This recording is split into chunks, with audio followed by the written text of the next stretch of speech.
Bismillah, alhamdulillah, wassalatu wassalamu ala rasulillah sallallahu alaihi wa alihi wasallam.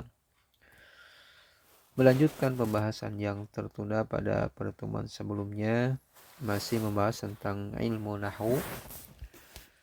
Kita telah sampai ke pembahasan isim-isim yang dirofakkan, alias isim-isim ini statusnya dia rofa.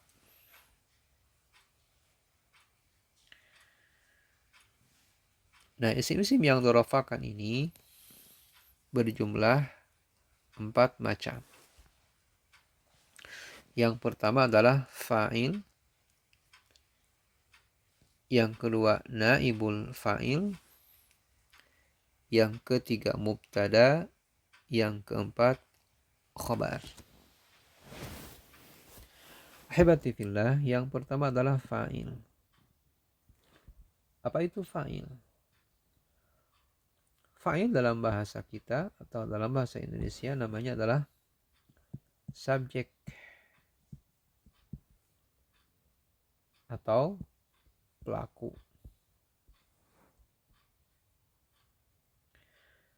Dan dalam bahasa Arab, subjek ini atau fa'il ini adalah isim, berarti dia bukan fi'il, bukan huruf.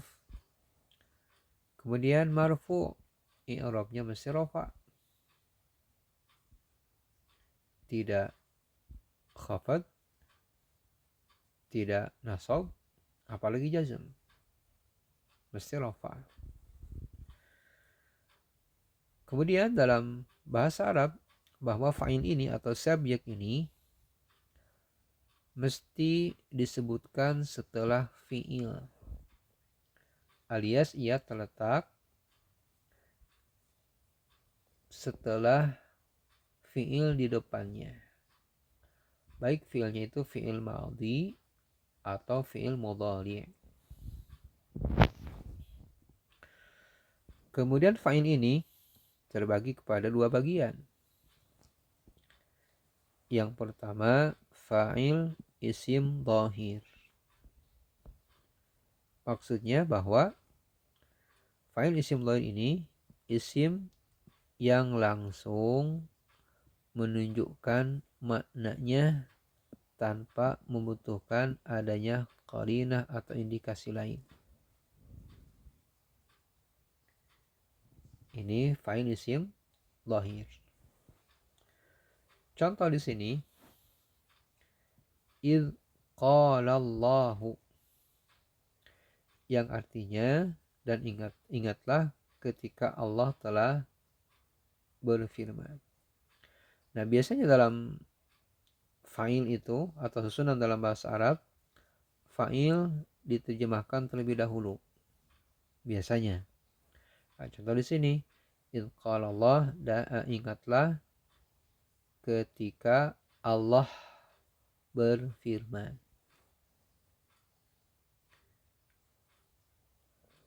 Tapi ahibati fillah, nah dalam bahasa Indonesia kita mengenal SPOK,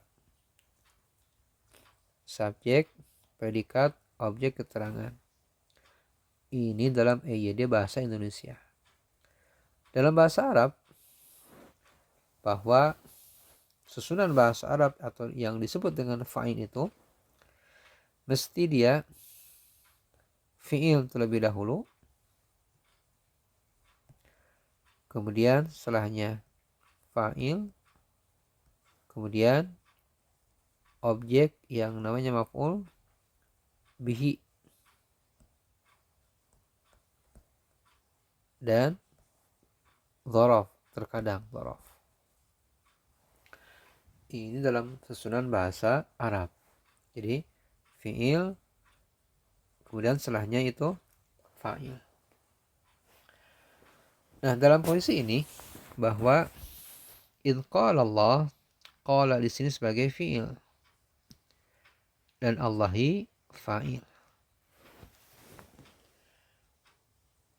Setiap fa'il i'rabnya pasti rafa. Tanda rafanya di sini adalah dhammah Kenapa dhamma? Karena dia isim mufrad. Kemudian contoh lain, qala rajulani. Dua orang telah berkata. Status rajulani adalah dia fa'il. Kenapa fa'il? Karena isim marfu yang terletak setelah fi'il. Fi'ilnya apa? Qala. Nah, rajulani sebagai fa'il, setiap fa'il i'rabnya rafa pasti. Dan di sini tanda rafanya adalah alif. Karena dia musanna atau double atau ganda. Contoh lain, wajah al-mu'adzirun. Telah datang orang-orang yang memiliki udzur.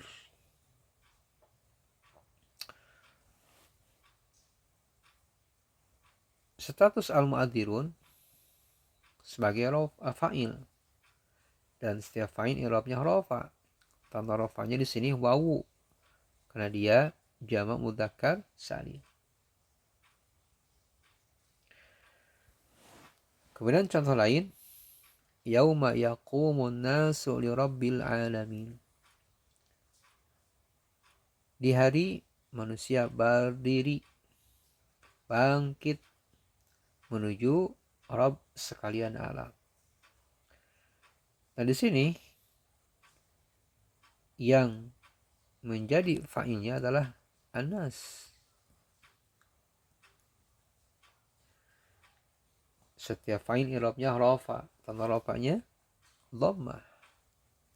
Kenapa dhammah? Karena dia jamak taksir.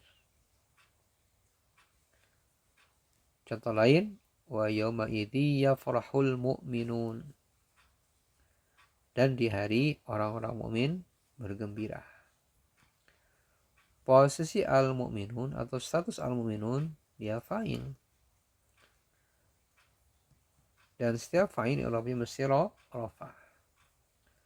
Tanda rafanya di sini wawu.